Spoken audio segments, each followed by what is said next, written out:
बिस्मिल्लाहिर्रहमानिर्रहीम व बिही नस्तईन व सल्लल्लाहु अला नबी व अला आलिहि व सहबिहि अजमाइन अम्मा बाद।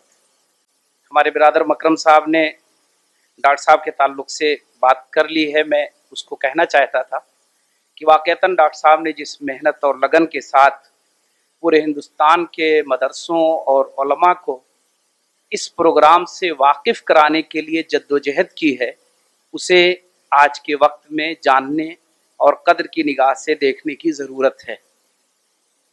अल्लामा माहिरुल क़ादरी का एक शेर है, इश्क बढ़ता रहा सुए दारो रसन, ज़ख्म खाता हुआ मुस्कुराता हुआ। इश्क बढ़ता रहा सुए दारो रसन, ज़ख्म खाता हुआ मुस्कुराता हुआ। रास्ते रोकते रोकते रह गए ज़िंदगी के बदलते हुए ज़ाविये। तो डॉक्टर साहब का हाल ये है कि मैंने तकरीबन 12 घंटे और 14 घंटे भी गुजारे हैं, लेकिन शायद कभी डॉक्टर साहब को ये एहसास ना हुआ हो कि वो थक गए हों और सामने वाला ये कह नहीं सकता है कि डॉक्टर साहब आप आराम कर लीजिए। तो आपके साथ डॉक्टर साहब का और शाहीन का, उसके पूरे स्टाफ का, पूरे सिस्टम का जो सपोर्ट होगा वो इंशाअल्लाह इस हद तक होगा। अब आइए हम अपने मौजू पर आते हैं कि हिफ्ज़ुल कुरान प्लस का मेरा सफ़र क्या है।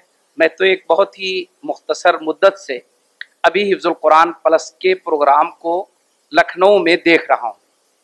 हिफ्ज़ुल कुरान प्लस जो प्रोग्राम है वो बुनियादी तौर पर अहम क्यों है? हाफिज बच्चे जो हमारे मुख्तलिफ इलाकों से आते हैं, मुख्तलिफ शहरों और मुख्तलिफ छोटे छोटे कस्बों और देहात से हिफ्ज़ से बच्चे निकल कर आते हैं। अगर आप मिल्लत इस्लामिया की हिंदुस्तान के पस मंज़र में जायज़ा लें तो सबसे ज़्यादा जो मौक़े मिल्लत इस्लामिया में हैं, आसान मौक़े, चांसेस वो हिफ्ज़ करने के। मस्जिद में भी एक छोटा सा हल्का है, बहुत से असातिज़े किराम हैं जो अपने घरों पर हिफ्ज़ का इदारा चलाते हैं। और इस तरह अगर देखा जाए तो बहुत सारी ऐसी फैमिलीज़, ऐसे लोग जिनके बच्चे बड़े ज़हीन होते हैं, बड़े अच्छे होते हैं, उन्हें कहीं मदरसों में या स्कूल में जाने का मौका नहीं मिलता है, वो हिफ्ज़ कर लेते हैं। मैं ज़हीन और अच्छे की बात इसलिए कह रहा हूँ कि एक बात जहन में रखिएगा, अगर कोई बच्चा हिफ्ज़ करना शुरू कर दे और मुकम्मल कर ले जाए तो इसका मतलब कि वो ज़हीन है। वरना 50% बच्चे जो हिफ्ज़ की तालीम शुरू करते हैं वो छोड़ देते हैं, वो हिफ्ज़ मुकम्मल नहीं कर पाते हैं। 1 पारे 2 पारे नाजरा गैप हो जाता है उनका। तो जो बच्चा अपने हिफ्ज़ को मुकम्मल कर ले, इसका मतलब वो ज़हीन है, वो संजीदा है, वो मेहनती है, ख्वाह वो गरीब घर का हो या अमीर घर का हो, पढ़े लिखे का घर का हो या अनपढ़ का। ये एक उसकी क्वालिटी है। दूसरी चीज ये है कि जो हाफिज बच्चे होते हैं वो मेहनती भी होते हैं। अब हमें हिफ्ज़ प्लस की तरफ आना है। हिफ्ज़ करना और हिफ्ज़ का जो मरहला होता है ये बिल्कुल इब्तिदाई मरहला होता है, और वहां जो बच्चा जाता है वो दरअसल अपने अख्तियार से नहीं जाता है। उसके घर वाले, उसके रिश्तेदार, कोई उसका पड़ोसी या कोई वहां का इल्म दोस्त वो उसे पहुंचा देता है। तो हाफिज बच्चा जब हिफ्ज़ शुरू करता है तब तो वो खुद अपने अख्तियार से नहीं करता है, वो गोया कि एक रास्ता दिखा दिया किसी ने, उसने हिफ्ज़ शुरू कर दिया। लेकिन जब वो हिफ्ज़ मुकम्मल कर लेता है तो वो उमूमी तौर पर शऊर की जिंदगी को पहुंच जाता है। थोड़ी उम्र उसकी ज्यादा हो जाती है, उसे एक अहमियत मिल जाती है, तो अब वो बाअख्तियार होकर फैसला करता है। अब वो चाहता है कि वो करे जो उसके लिए मुफीद हो और बेहतर हो। इसका एक नतीजा सामने है, मैं वहां आपको ले जाना चाहता हूं। बहुत सारे बच्चे जिन्होंने हिफ्ज़ कुरान मुकम्मल किया, उन्हें उनके घर वालों ने या किसी ने मशवरे से मदरसों में दाखिल कर दिया या किसी ने उनको किसी काम पे लगा दिया। कल ही यहां बात आई थी कि ऐसे बहुत सारे हुफ्फाज मिलेंगे जो बहुत सारे इदारों में फला फला काम करते हैं। मैं नाम नहीं लेना चाहता हूं। मैं खुद ऐसे इदारों में गया हूं जहां लोगों ने बड़ी इज्जत के साथ चाय पेश की और उन्हें तारुफ ये कराया कि ये जो चाय बना के पिलाने वाले हैं ये हाफिज़े कुरान हैं, मेरे यहाँ मजदूरी करने आए थे, मैंने ये सोचा कि ये हाफिज हैं तो इनको मैंने ये काम दे दिया। ये मेरे साथ कई वाकयात पेश आए। आप जरा सोचें ऐसा क्यों हो रहा है। दरअसल हाफिज बच्चा जब वो हिफ्ज़ कर चुका होता है, उसे आप मदरसे में दाखिल करेंगे, 2 साल 1 साल पढ़ने के बाद वो छोड़ देता है। आपको मैं ऐसे तकरीबन 50 बच्चे हैं जिनसे मेरी मुलाकात हुई है। मेरा अपना अंदाजा है कि तकरीबन 30 से 40% बच्चे जो हाफिज होते हैं, जिन्हें मदरसों में भेजा जाता है, वो मदरसों की तालीम को मुकम्मल नहीं करते हैं। वो कहते हैं नहीं, मैं कुछ और करना चाहता हूं। सिर्फ इस साल मेरे पास ऐसे तकरीबन 10 से ज्यादा बच्चे आए जिनके घर वाले उन्होंने लाकर मुलाकात कराई और उन्होंने कहा कि ये मेरा बच्चा फला मदरसे में पढ़ रहा है और हर हल्के के लोग इसमें शामिल हैं। किसी हल्के की इसमें कोई तफरीक नहीं है। ये पढ़ रहा है लेकिन अब ये मदरसे में नहीं पढ़ना चाहता है। ज़हीन बच्चा है, अच्छा बच्चा है, उसकी अरबी अच्छी है, सब कुछ है, लेकिन वो कहता है नहीं, मैं अब डॉक्टर बनना चाहता हूं, अब मैं मॉडर्न सब्जेक्ट पढ़ना चाहता हूं, अब मैं कंपटीशन में जाना चाहता हूं, अब मैं बड़ा कारोबार बिजनेस करना चाहता हूं, उसके लिए मैं आला तालीम हासिल करना चाहता हूं। ये एक बड़ा जबरदस्त जो मुआशरे का मजहर है, उसे हमें और आपको सामने रखना है। दूसरे हाफिज बच्चे वो होते हैं जो पहले दिन से हिफ्ज जब शुरू करते हैं तो उनके माँ बाप की ये ख्वाहिश होती है कि ये मेरा हाफिज बच्चा हिफ्ज कर ले, क्योंकि हिफ्ज एक वाकईतन बड़ा ही मुकद्दस तस्वुर है और यकीनन बड़ा पाकीज़ा तस्वुर है जो माँ बाप के जहनों में होता है कि मेरा बच्चा हाफिज हो जाए। लेकिन वो जरूर कहते हैं कि हिफ्ज के बाद मैं इसको आला तालीम दिलाऊंगा, मॉडर्न सब्जेक्ट पढ़ाऊंगा। उनमें से 1-8% ऐसे लोग होते हैं जो बड़ी मेहनत करके, वसाइल खर्च करके, ट्यूशन लगा करके अपने बच्चों की दोनों तालीम जारी रखते हैं। ऐसे लोग आए हैं हमारे पास, अभी शाहीन के इस तारुफ के बाद आए हैं कि मौलाना मैंने बड़ी मेहनत की, बच्चे को किसी तरह इतने दिनों में मैंने हाफिज बना दिया और ये ट्यूशन के जरिए मैंने स्कूलिंग भी जारी रखी है और अब ये मेरा बच्चा 7 पर 6 पर 8 में पहुंच गया है, इस स्टैंडर्ड का हो गया है।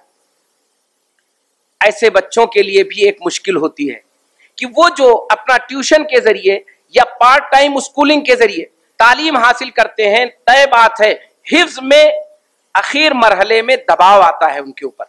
10 पारे के बाद उसे दोहराना भी है और आगे याद भी करना है, उसे एक पूरा वक्त देना है। अब ऐसी सूरत में उसका या तो हिफ्ज कमजोर रहेगा और या मॉडर्न सब्जेक्ट। उमूमन हिफ्ज को पुख्ता करा देते हैं लोग, 1-2 साल उसके लिए गैप कर देते हैं और फिर वो मॉडर्न तालीम की तरफ जाना चाहते हैं।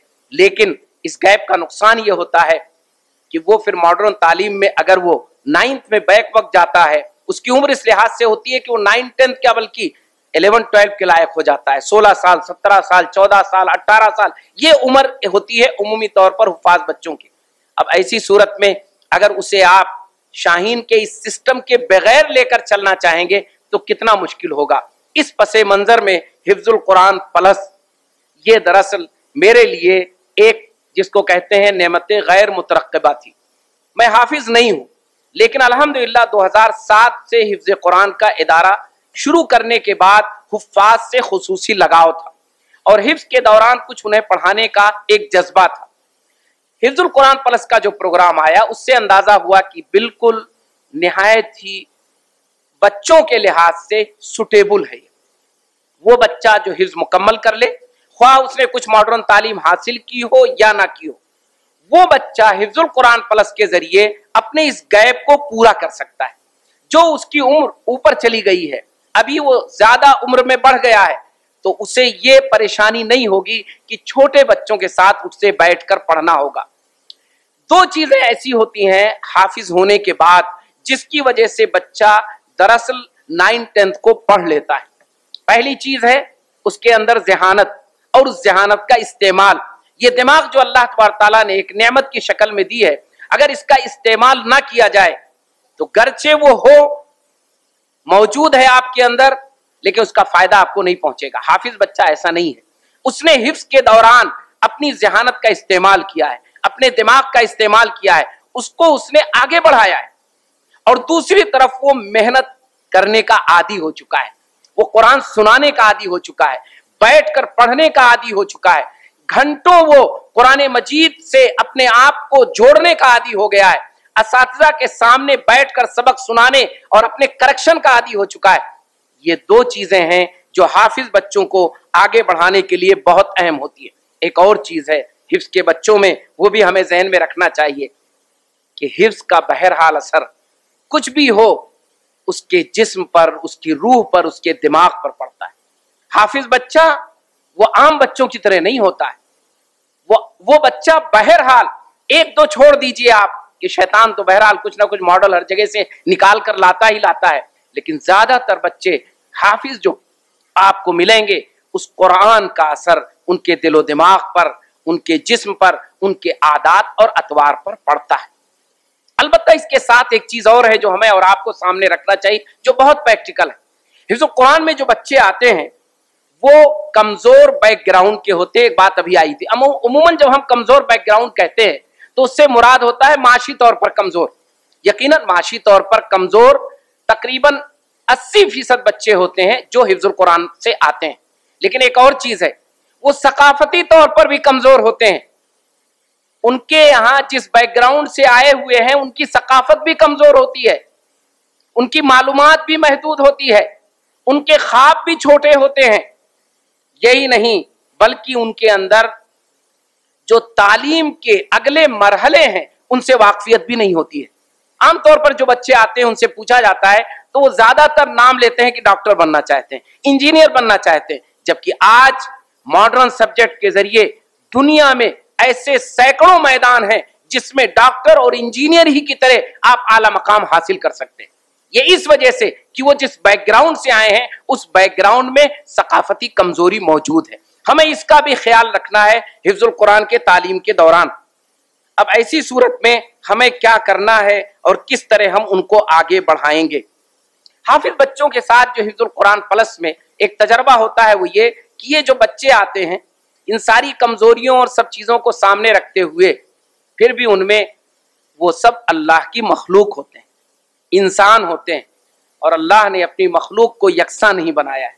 ज़हीन भी हैं, कम जहन वाले भी हैं, थोड़ा सा ज्यादा मेहनती हैं, कम मेहनती हैं, शरारती हैं, ये सब हाफिज बच्चों में खुसूसियात पाई जाती हैं। उसी के साथ साथ हिफ्ज़ के कुछ बच्चे ऐसे भी आएंगे आपके सामने जो बच्चे गैप कर चुके होंगे, यानी हिफ्ज़ तो उन्होंने कर लिया था 12 साल की उम्र में, उन्हें कोई चांस नहीं मिला तो अब वो 4 साल के बाद आपके यहाँ आए। ऐसे बच्चे हो सकते हैं कि जिन्होंने कुछ आलमियत कर ली थी 1-2 साल, पढ़ाई छोड़ दी, स्कूल गए थे, ऐसे बच्चे मेरे पास आए जिन्होंने हाई स्कूल इंटर कर लिया पास, और पासिंग मार्क्स डिग्री लेकर हमारे पास आए, मार्कशीट लेकर हमारे पास आए, लेकिन उन्हें आता कुछ नहीं है। तो ये जो वक्त उन्होंने गुजारा 2-3 साल ये गुजारा, इसमें दरअसल बहुत सारी खराबियों के वो शिकार हो जाते हैं, उनके अंदर बहुत सारी खराबियां आ जाती हैं। इसको भी आपको देखना है, ये याद रखते हुए कि वो हाफिज बच्चा है। अब ऐसी सूरत में जो काम जिस तरतीब से शाहीन ने मुरत्तब किया है वो कैसे बाआसानी किया जा सकता है। मैं बहुत साफ कह रहा हूं बाआसानी, क्योंकि हर काम में मुश्किलात हैं, तालीम में भी मुश्किलात हैं, लेकिन अगर काम का सेटअप मिल जाए तो वो आसान काम हो जाता है। पहली चीज ये कि आपको इन बच्चों को जो AICU का एकेडमिक कोर्स है वो इस अंदाज में मुरत्तब किया गया है कि बच्चा जिस सलाहियत का जिस मरहले का हो वो उसमें फिट आ जाएगा। अगर वो 0 से है तो 0 से उसको शुरू किया गया है, अगर वो कुछ जानता है तो बीच से शुरू कर सकता है या 0 से तेजी से ऊपर जा सकता है। ये जो AICU का पूरा प्रोग्राम है जिसे कल मुतारफ कराया गया, वो शाहीन का ऐसा एक निहायत ही खूबसूरत प्रोग्राम है, मुअस्सिर और मुफीद प्रोग्राम है। अब तक जितने लोगों ने हमारे यहाँ ऐसे मॉडर्न सब्जेक्ट के लोग आए जिन्होंने उस कोर्स को देखा, सब ने ये कहा कि बहुत ही बेहतर और बहुत ही सिस्टमिक और एकेडमिक तौर पर बहुत ही मजबूत है ये कोर्स। तो ये जो AICU का कोर्स है उसे आप पहले समझ लें कि ये दरअसल आपके बच्चों को ऊपर उठाकर ले जाने वाला है, और इसी के जरिए आप अपने बच्चों को, जो अभी इससे पहले पेश किया गया कि वो 9th और 10th बुनियादी तौर पर गोया बोर्ड का एग्जाम, ख्वाह लोकल बोर्ड हो या CBSE और ICSE का बोर्ड हो, कोई भी बोर्ड हो, वो बच्चे पास कर लेते हैं। पिछले सालों पास ही नहीं करते, अच्छे नंबर आज से पास करते। लॉकडाउन में हमारे यहाँ शुरू हुआ, सिर्फ 5 बच्चे मुझको हाफिज के मिले। ऐसे 5 बच्चे जिन्होंने लॉकडाउन में ICU पढ़ा, 9th पढ़ा, 10th का आधा हिस्सा पढ़ा, लेकिन जब उन्होंने बोर्ड का एग्जाम दिया 2 बच्चों ने CBSE का और 3 बच्चों ने UP बोर्ड इंग्लिश मीडियम का, लेकिन वो सारे 78% लेकर आए इंग्लिश मीडियम में। और इस साल अल्हम्दुलिल्लाह वो तादाद 32 हो चुकी है, जिसमें 28 हाफिज बच्चे हैं और चार आलिम बच्चियां हैं। मैं ये भी बता दूं कि हाफिज बच्चों के लिए जो ये तजर्बा है, ये आलिम बच्चों और बच्चियों के लिए भी मुफीद है। उन आलिम बच्चों और बच्चियों के लिए जो ड्रॉप आउट हो जाते हैं। लोग सोचते होंगे ये तो स्कूलों में होता है, मदरसों में कहां होता है। मदरसों में भी ड्रॉप आउट बच्चे हैं, मदरसों में भी अरबी दोम सोम चारुम पढ़कर छोड़ने वाले बच्चे मौजूद हैं, बच्चियां मौजूद हैं। या उनका रुख चेंज हो गया, उन्हें यह एहसास हुआ कि अब हमें इस तालीम को नहीं जारी रखना है, हमें दीनदार रहना है, लेकिन हमें तालीम मॉडर्न हासिल करनी है। ऐसे मदरसों में बच्चे और बच्चियां बहुत बड़ी तादाद में हैं। तो आप उनकी भी फिक्र कीजिए कि आलिम प्लस को भी शुरू कीजिए। मैं अपनी वक्त हो गया है, मैं अपने बात को समेट लूं। तो एतराजात हैं इस सिलसिले में, जो लोग काम करेंगे उनके सामने आएंगे। पहली चीज ये कि हिफ्ज के जो इदारे हैं उनका मकसद है अइम्मा तैयार करना, उलमा तैयार करना, जो बुनियादी तौर पर उनके जहनों में होता है, उसके असातिज़ा के जहनों में। और मिल्लत को भी कुछ ऐसी ही तवक्कुआत हैं उनसे। तो क्या अगर मॉडर्न सब्जेक्ट की तरफ हाफिज बच्चे चले जाएंगे, चूंकि इसमें जाज़बियत है, कशिश है, तो ये मैदान खाली हो जाएगा और मिल्लत महरूम हो जाएगी उलमा से और अइम्मा से। नहीं, ऐसा नहीं है। याद रखिए, मार्केट में जिस चीज की अहमियत होगी उसकी पैदावार बढ़ जाएगी। मुझे बिल्कुल साफ मैं कह दूं, और तजर्बे की बुनियाद पर, चूंकि हम लोगों को यही कहा गया है कि अपनी जर्नी बतलाइए। मेरे यहाँ शोबे हिफ्ज में हिफ्ज के बच्चे लॉकडाउन में बहुत कम हो गए थे, सिर्फ 12 बच्चे थे। और अभी जब लॉकडाउन के बाद हमने शुरू किया है और साथ में शाहीन भी चल रहा है, तो मैं आपको बता दूं कि इस वक्त हमने दाखिला बंद कर दिया है, क्योंकि मेरे पास शोबे हिफ्ज में जगह नहीं है। और तकरीबन डेली फोन आता है। आज अभी मणिपुर से फोन आया था सुबह मेरे पास कि 3-4 बच्चे हिफ्ज करने के लिए तैयार हैं, 3-4 पारे हो गए, मैं आपके यहाँ लाना चाहता हूं। हमने कहा कहीं और करा लीजिए। उन्होंने कहा नहीं, शाहीन वहां पे, इसलिए वहीं कराएंगे। तो शाहीन की वजह से हिफ्ज का रुझान बढ़ा है। और याद रखिए, जैसा इससे पहले कहा गया था कि जो शख्स बाअख्तियार होकर अपनी पसंद से आलिम बनना चाहे, इमाम बनना चाहे, वही इमामत का और आलमियत का हक अदा कर सकता है। जो दबाव से बनेगा वो यकीनन कुछ न कुछ कमजोर होगा और मिल्लत के लिए बहुत कामयाब नहीं हो सकता है। एक बात मैं और कह दूं, मुझे बार बार इशारा हो रहा है कि मैं एक बात और कह दूं कि वो हम और आप अपने सामने रखें। सबसे बड़ा जो चैलेंज है इस प्रोग्राम को आगे बढ़ाने में, और जिसको शाहीन माशाअल्लाह बहुत अच्छा कवर कर रहा है, वो आपको सारे मशवरे देगा, आपको सपोर्ट देगा, चीजें देगा, लेकिन आपको मेयारी अंदाज में ही काम करना है, अच्छे स्टाफ के साथ ही काम करना है, अच्छे माहौल में ही काम करना है। क्यों? इसकी एक वजह है कि बड़ा जज्बा लेकर वो बच्चा आया है आपके यहां। इस जज्बे के साथ वो आया है, उसके माँ बाप ने आपके पास छोड़ा है। अगर 2 साल के बाद आपने रिजल्ट नहीं दिया और अगले 10 सालों में 10-20 इदारों ने रिजल्ट नहीं दिया, तो लोग इस प्रोग्राम से पीछे हट जाएंगे और बददिल हो जाएंगे। एक और बात माजरत के साथ मैं कह दूं, वो ये कि हम और आप इस बात को जहन में रखें कि हमारे और आपके सामने यकीनन पूरी मिल्लत है, और हुफ्फाज और उलमा ये मिल्लत का सरमाया है। मॉडर्न सब्जेक्ट पढ़ाना उनकी आज की जरूरत है, लेकिन उस जरूरत के साथ साथ उनकी दीनी तरबियत, उनकी अखलाकी तरबियत, उनकी जहनी तरबियत, उनकी सकाफती तरबियत, उनकी जुबान की तरबियत, ये आपको हॉस्टल में करना है। आप बहुत अच्छा मॉडर्न सब्जेक्ट उनको पढ़ा दें, लेकिन गैर तरबियत याफ्ता अगर आपने उनको बनाया तो वो मुआशरे के लिए मुफीद नहीं बनेंगे, नुकसानदेह बनेंगे।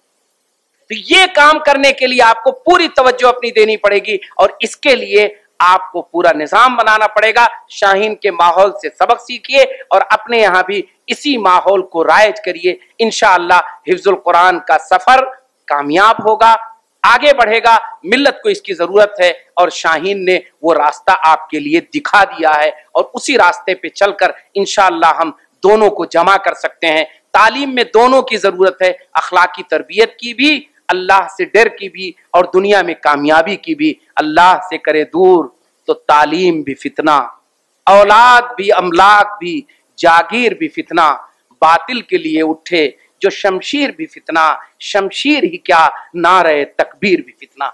इंशाअल्लाह हम आप इसका ख्याल रखेंगे। जज़ाकुमुल्लाह।